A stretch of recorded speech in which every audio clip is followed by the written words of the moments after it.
Thank you. Good morning. Since I was a basketball player in high school, I've always wanted to perform at the Garden, and here I am.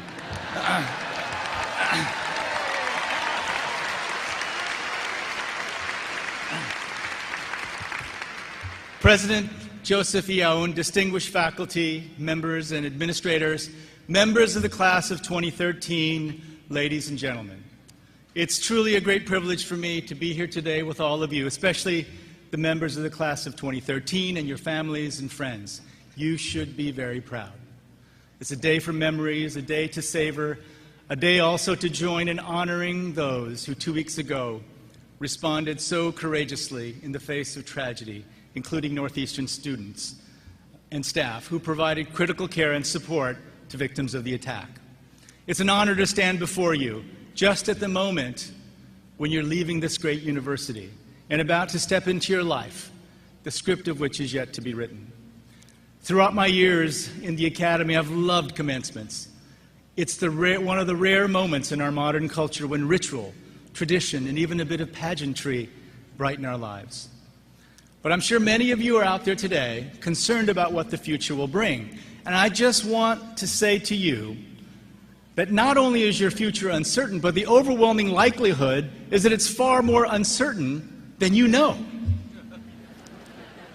And you know what? That's a good thing. A recent study by a group of psychologists in the journal Science found that people are extremely poor at predicting their futures. The study showed that, for example, a typical 20-year-old woman's predictions for life changes in the next decade of her life were not nearly as radical as the typical 30-year-old woman's recollection of how much she had changed in her 20s. In other words, 20-year-olds had little idea of just how much they would change over the next 10 years, and this discrepancy persisted among respondents all the way into their 60s. The study's findings are essentially the story of my life. In fact, before I was born, given the obstacles my parents faced, I would never have predicted that, in fact, I would be born. My father spent his childhood in North Korea. At the age of 17, he escaped across the border into South Korea, leaving his parents, his brothers and sisters, his entire extended family, everything he had ever known. He had no money. Still, somehow, he managed to enroll in the Seoul National University Dental School and became a dentist. He told me stories about how he had so little money, he often could only afford to buy lunch from the illegal noodle vendors in the street. Once, when he was eating his contraband ramen, next to the vendor, police started chasing the vendor and all the customers. But my father told me that as he was running, he kept eating his noodles because he knew he wouldn't be able to afford any more. My mother was born in China near Shanghai, among a small community of Korean expatriates.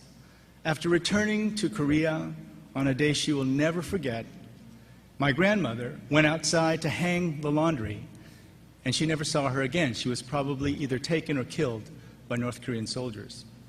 With the war closing in around her, at the age of 15, my mother became a refugee and literally walked with her younger brother on her back 200 miles to escape the fighting. Luckily, she was able to resume her schooling in a tent in the southern city of Masan. She was an excellent student, and with great good luck, she received a scholarship from a secret women's society in the United States and enrolled as a freshman at Scarrett College in Nashville, Tennessee. Through almost unthinkably divergent and unlikely paths, my parents ended up meeting in New York City at a Christmas party that gathered together the few hundred Korean students who were living in the United States at the time. They fell in love, married. My older brother was born in New York City and then returned to Korea. I was born in Seoul, and when I was 5, my family moved back to the United States, and we eventually settled in Muscatine, Iowa. My father opened his dental practice, and my mother set to work on her PhD in philosophy at the University of Iowa. In the late 60s, influenced by my mother's passion for social justice, we watched the civil rights and anti-war movements unfold from our living room in Muscatine. We lived, as you can tell, the classic all-American Korean family grows up in a small town in Iowa story. we fully embraced our lives in the heartland of this great country. Now, as you might imagine, there weren't a lot of Asians in Iowa in the 60s and 70s, but happily, one of the most popular shows of that time was Kung Fu. Story of a Shaolin priest, half American, half Chinese, who come to the United States to find his American father. So while we were outsiders in a profound sense in Iowa, at least the bully kids left us alone because they thought all Asians knew Kung Fu. Even my sister, and she was 3 when we moved to Iowa. I played quarterback on the football team in high school, but don't be too impressed. We had the longest losing streak in the nation by the time I graduated as a senior. Years and years without a victory. It was said that grandfathers of teammates had contributed to this multi-generational losing streak. After high school, I ended up at Brown University, and I remember vividly one particular day when I returned from college. My father picked me up at the airport, and when we were driving home, he asked me in the most casual way, "So Jim, what are you thinking of studying?"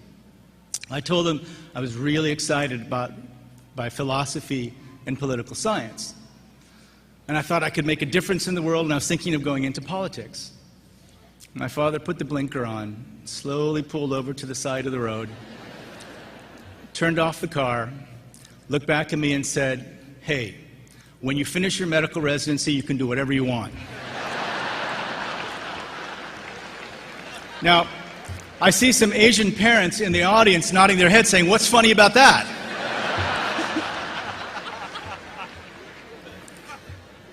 But you see, my father knew all about uncertainty. He knew that it's impossible to be sure about where you might end up in life. And he worried that his own success might have deprived his children of the opportunity to understand deeply the meaning of running away from the noodle police while, of course, finishing your noodles.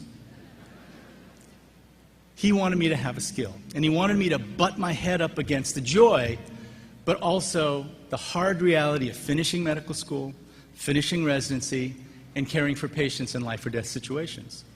I'm so grateful to my father. So far, I've told you that life is uncertain, but you already knew that. What I really want you to know is that you have abundant tools to face that uncertainty and to lead an extraordinary life, even beyond your wildest dreams. Roy Baumeister is a psychologist who's devoted his career to studying the qualities in human beings that lead to what he calls positive outcomes. In this fascinating field, researchers have found that 2 traits are most consistently associated with success: intelligence and willpower. In Baumeister's book entitled Willpower, we learn that efforts to permanently increase intelligence have failed, but people can, in fact, improve their willpower. Baumeister and his colleagues have shown that taking certain actions to improve willpower is the surest way to a more successful life. Moreover, they've shown that willpower is like a muscle that can be built with practice, but also, if you don't actively exercise your willpower, your capacity to do so will atrophy, just like your stomach muscles if you stop doing sit-ups. They've even learned that because willpower is associated with a certain part of your brain, maintaining glucose levels in your blood to feed that part of your brain is critical for sustaining your willpower. Looked at from another angle, a group of researchers has shown that more than talent, practice is what determines mastery over any given skill or ability. Malcolm Gladwell, in his book Outliers, popularized an important body of work that showed that the path to mastery requires 10,000 hours of practice. Books with titles like Talent is Overrated have been published to make the point. Now, I want you to know that there's really good news here, especially for Northeastern graduates. By graduating today, you've shown the entire world that you have more than enough IQ points to achieve anything you want. Willpower, discipline, and focus, the essential qualities for success that everyone needs, are in your hands to develop and build. As Baumeister shows in his book, you can indeed go to the willpower gym and come out mentally buff, ready to take on the world. Now, about the 10,000 hours it takes to achieve mastery, because you've studied here at Northeastern, you've got a head start. My own estimate is that through your cooperative education in which you've received both classroom knowledge and practical knowledge, you all deserve at least a couple thousand hours discount off the standard 10,000. Good for you, and congratulations. But in addition to thinking about uncertainty and willpower, there's one more thing I want you to will yourself to remember today. I want you to think about how you can use time effectively and for good in this complex world. Back in Iowa, my mother used to read to me the writings of Martin Luther King. In Dr. King's letter from a Birmingham jail, he writes about the need to understand the urgency of the present. He recounts an experience with a white moderate, an ally of the civil rights movement, who wrote to him saying that he, Dr. King, was in too great a hurry and, quote, the lessons of Christ take time to come to earth. African Americans, the white moderate said, would eventually be granted their civil rights. Dr. King responded, and I quote, such an attitude stems from a tragic misconception of time and a strangely irrational notion that there's something in the flow of time that will inevitably cure all ills. Actually, time is neutral. It can be used destructively or constructively. More and more, I feel that the people of ill will have used time much more effectively than the people of goodwill. We will have to repent in this generation, not merely for the hateful words and actions of the bad people, but for the appalling silence of the good people. You know, for myself, with all the willpower I can muster, I try to bring the sense of urgency in Dr. King's words to my work today. I do this with an understanding that I still have no idea of what the future may bring. After all, I had no idea that I would not only get my medical degree, but also a PhD in anthropology at an institution that is known as a small technical school just up Huntington Avenue from the historic and legendary campus of Northeastern University. I had no idea that I would help found an organization, Partners in Health, with my colleague Paul Farmer and others, and work in 10 countries. I had no idea that my experience at Partners in Health would lead me to take charge of the World Health Organization HIV/AIDS initiative, where we try to get 3 million people on treatment by 2005.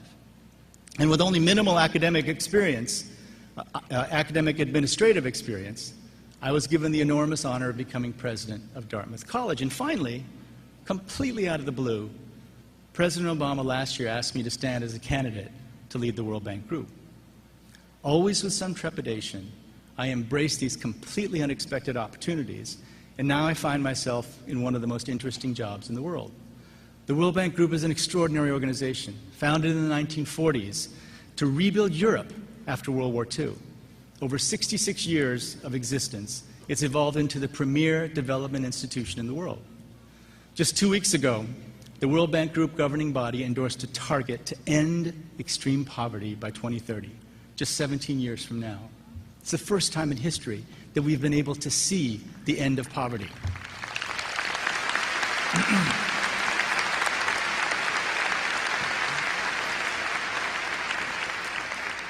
Our governors, who are made up of the ministers of finance and development of 188 member countries, also endorsed a goal to boost shared prosperity so that the bottom 40% of income earners in our member states can share in economic growth. Our governors also emphasized that prosperity must be shared with future generations, which means that we'll be leaders in tackling climate change, because we know that climate change has the potential to wipe out many of the development gains of the past decades and plunge people back into poverty.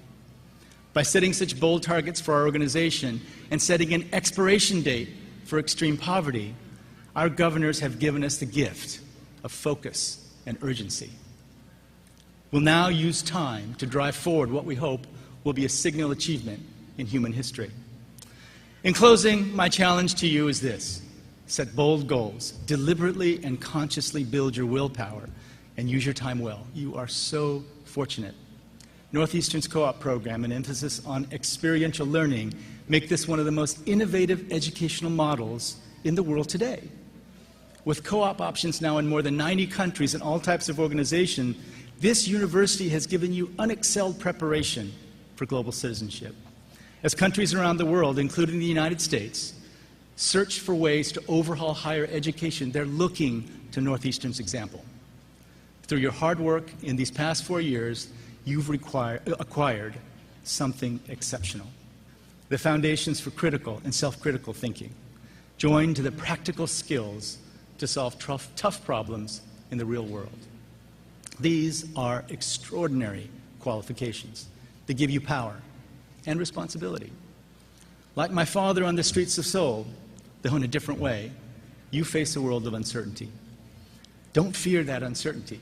Embrace it. Use it. Uncertainty means that nothing is predetermined. Uncertainty means that the future is yours to shape with the force of your will, the force of your intellect, and the force of your compassion. Uncertainty is freedom. Take that freedom and run with it. And please don't forget to eat some noodles along the way. Thank you very much.